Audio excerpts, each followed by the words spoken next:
It's Monday, the very first Monday of the month of love. We are coming to you live from digital address GA0992539 in Kokomemle, Accra, on DSTV channel 421 and Go TV channel 144. The show is JoyNews Interactive. You can check us out on all our social media platforms on Facebook, Instagram and Twitter. Is JoyNews on TV.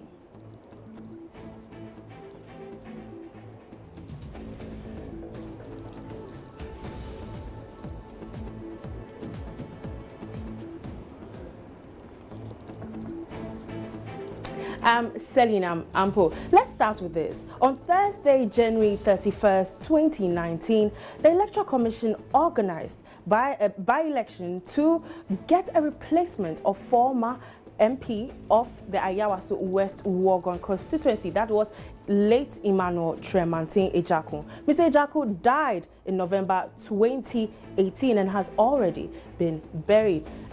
Mr. Ejaku, the New Patriotic Party, Lydia Al-Hassan, won the election, but not the talking point. And violence marred the event, and this got some Ghanaians asking questions, especially about these men who showed up at Bauleshi.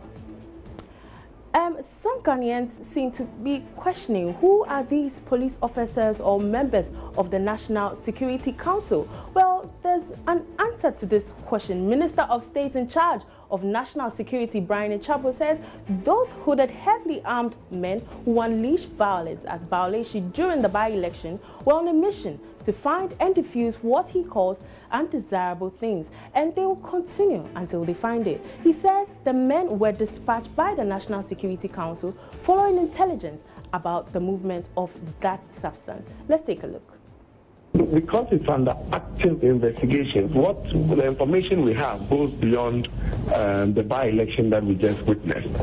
It's a massive operation of movements of certain things that is undesirable to the public. Okay. And it's something that the operation or the information that we have, what we are tracking, has not ended. I mean, as we speak now, our men are actively engaged in unraveling the thing that we suspect it is. So it has not ended. When it ends and we deem it fit to let apprise the public of that information, we will. Well, you had Mr. Brian Champon right there, and many of you have been reacting to this on Facebook. Let's take a look at Facebook and here, see what people have been saying.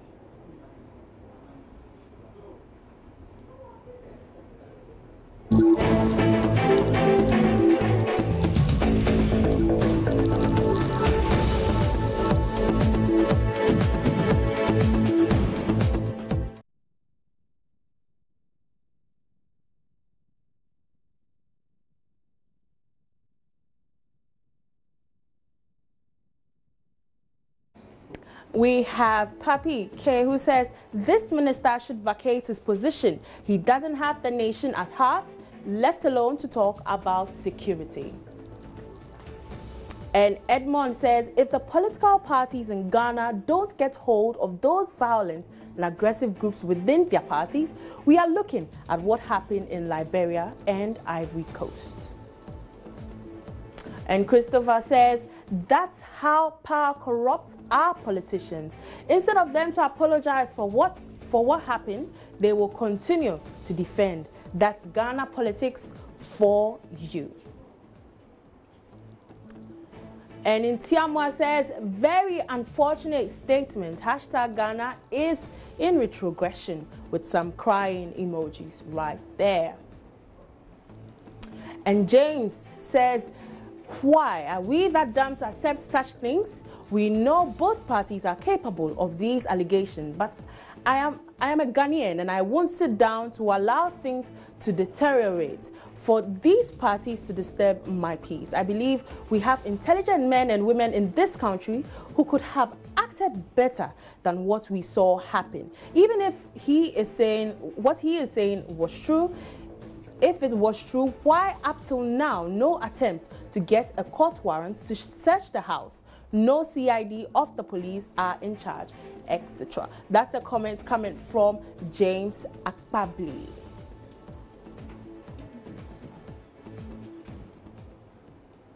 Well, the police is still investigating the case.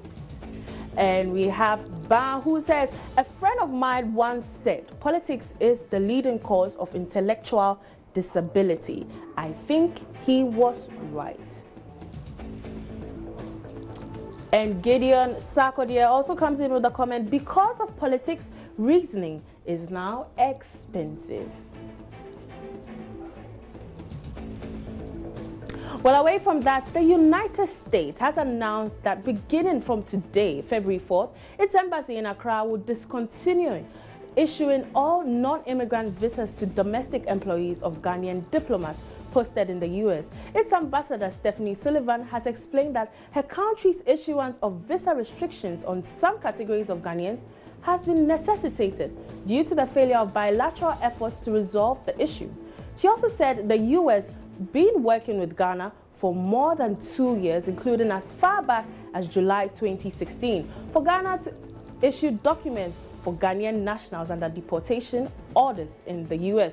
Well, a lot of dreams of traveling to seek greener pastures for some people seems to be dashed. What are your thoughts on this? That's what we've been asking on Facebook. Let's read some of those comments. Well, people are saying, we have Goodman who says, good news, laugh out loud.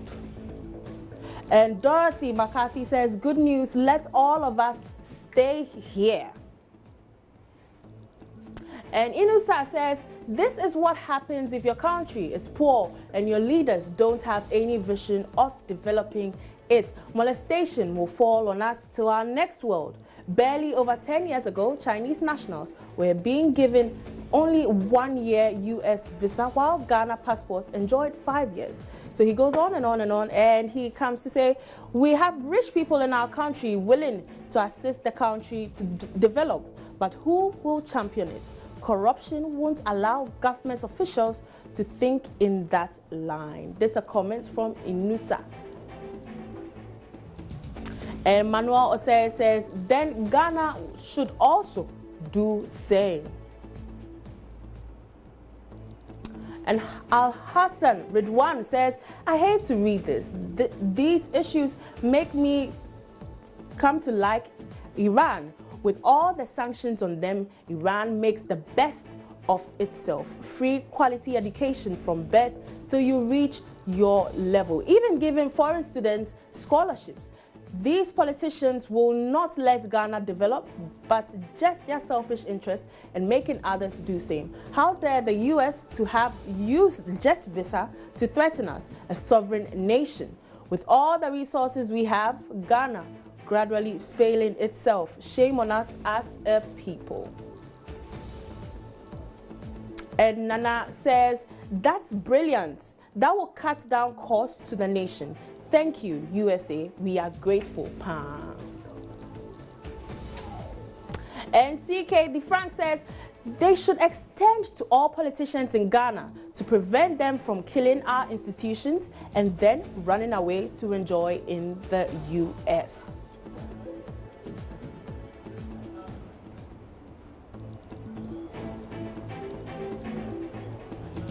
Well, it's time for us to take a break. We'll be back after this.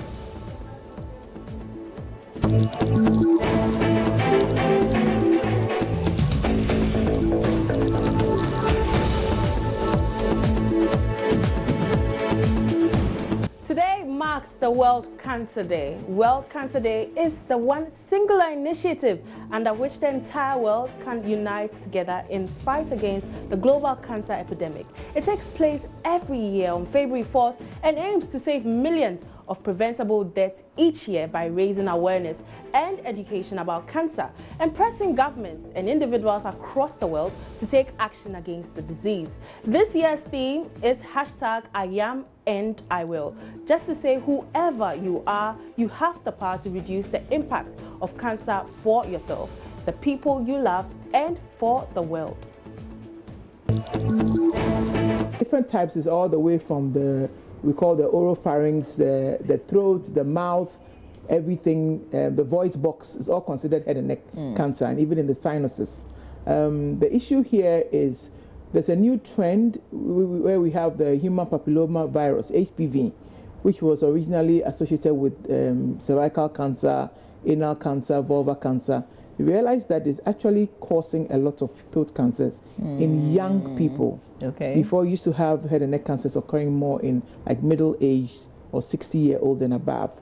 But now young people are contracting the HPV through oral sex and all kinds of things, and it's increasing their risk of developing these throat cancer. But I think the awareness is not really out there, because people just think I'm young and therefore it couldn't be a cancer. Not only just the public, but also the health professionals also need to be educated that when you have the signs and symptoms, you need to be alert that it could be a possibility. I think that's what's missing in our society, that being the index of suspicion for cancer is quite low. And I think that needs to change because it's much commoner than we think. Can we spend a bit of time on the signs and symptoms with this oral, we're talking about the head and neck, yes. Okay, so head and neck cancer, the thing with cancer is that anything that is unusual needs to prick your mind that there is a possibility. But don't forget that it's not as high as we think, but it's curable and it's deadly if found late. That's what because it's like a wide gap. So if you have like a sore throat, difficulty swallowing, a sore throat that stays on for a while, you take antibiotics, it doesn't go away. You see a growth in your mouth. You can't swallow, that while you are spitting out blood. You have pain in your jaw or in your neck. And it's something that should, have a suspicion. The problem is that we end up in the wrong places. The ideal thing is to go to the health services center. And there's one thing that Ghanaians don't realize is that you should actually ask for a second opinion when you are not happy, because it happens a lot when the patients say, well, I suspected it, but the health practitioner said it wasn't, so I let it go. But it really hurts that I wish I'd asked for a second opinion. So you should still persist if you think that it is something that is unusual. Most people end up seeing their relatives and their friends when they are unwell, and I think we need to try and desist from that, because then the index for suspicion is always much lower. So I think if you have a persistent symptom, you should need to, because we are all young, everybody has. That was Dr. Vivi Anna Glate speaking earlier on the AM show. And doctors are worried about an increase in throat cancer, especially among young people. Please go and get tested so the process of curing becomes faster. Let's read some tweets on World Cancer Day. And we have Dr. Darren Saunders, who says almost 10 million people lose their lives to cancer every year. For those of us trying to do something about that, every day is #World Cancer Day. And Social Connect Me says World Cancer Day is a day to honor those who are fighting and those who have been lost to this dreadful disease. #World Cancer Day, #Fight Cancer. And Nina says it has been taking our beloved ones across the world. Thanks to all those who are always thinking of how they would bring changes in providing services, raising awareness for early detection and so forth. It's not too late for more. #World Cancer Day. And 27 says 9.6 million people die from cancer every year. This number is predicted to almost double by 2030, making it the second most deadly disease. Yet, at least 1/3 of cancers can be prevented. This is I am and I will, #World Cancer Day, #cancer, #awareness, #spread the love. It comes with an image that reads, let us fight cancer as friends, a community, a nation, and a world together. And we have Wellbeing, who says, today is #World Cancer Day. The theme for 2019 is I am and I will. So the real question is, who are you and what will you do? Talk openly about #cancer, and our experiences makes a huge difference in increasing understanding, overcoming stigma, and reducing fear. This is World Cancer Day. Comes with an image. And Apollo says, it's never too early to get screened for cancerous growth. Early screening can help in treatment that can reduce the risk of cancer. Many types of cancer has its own screening test. Consult a specialist to know more today. Hashtag MedSolutions, hashtag World Cancer Day, hashtag Get Screened. And Abdul says, you can be a victim of cancer or a survivor of cancer. It's a mindset. One day, medical science will find a cure for all stages of this disease that affects millions globally. Cancer patients don't just need medicine, but also emotional support. Be there. Hashtag World Cancer Day.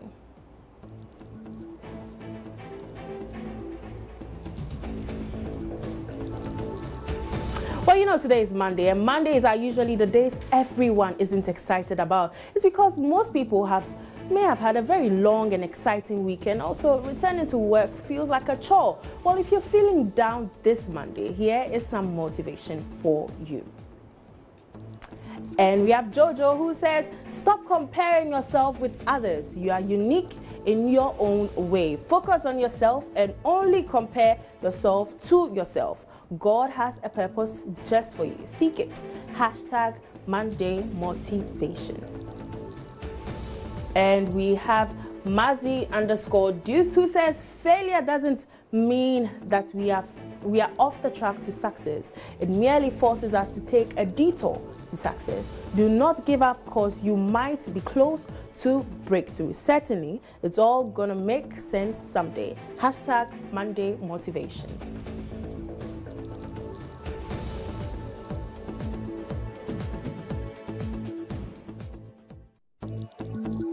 The mother of all success. Hashtag Monday Motivation. And Sarah says, work hard, stay consistent, be patient. Hashtag Monday Motivation. We also have Sophia with a tweet who says, don't let situation or people define you. Hashtag Monday Motivation. And Retweet King says, hashtag Monday Motivation. Who am I kidding? Just make that move and shock everybody. Coyote also says, if I want something I've never had, then I need to do something I've never done. Hashtag unconventional success. Hashtag Monday Motivation. We have enigmatic Ruth, who says, life is too short. Let us forgive, humble ourselves, and be blessed. Hashtag Monday Motivation. And Akumaba, who says, think positive, failure is out of the picture. Hashtag Monday Motivation. Good morning. And we have Toby Loba, who says, faith is the extra push that says, I know I can, not I think I can. Hashtag Monday Motivation. Well, that's all for today on Joy News Interactive with me, Selina Ampo. See you tomorrow. Bye.